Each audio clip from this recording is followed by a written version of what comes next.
హౌలే కాదు, హల్వా. నువ్వు నేను లవ్వు. ఎలా అనుకున్నారో నేను లవ్ చేస్తానని? మనవరాలను ఎత్తుకోవాల్సిన వయసులో నాతో లవ్ ఏంట్రా గుడ్డే? You are not recognizing me. It's me యార్, హల్వా రాస్.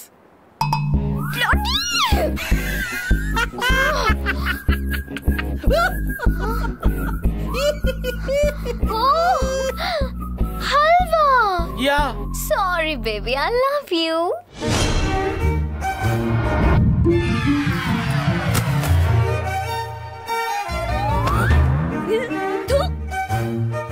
వయసు అయిపోయిన యూత్లా ధైర్యంగా వచ్చి అడిగావు చూడు, నీ గట్స్ నాకు నచ్చాయి. ముందు వెళ్ళి మీ పెద్దవాళ్ళని ఒప్పించు. Okay bye baby. ఓకే.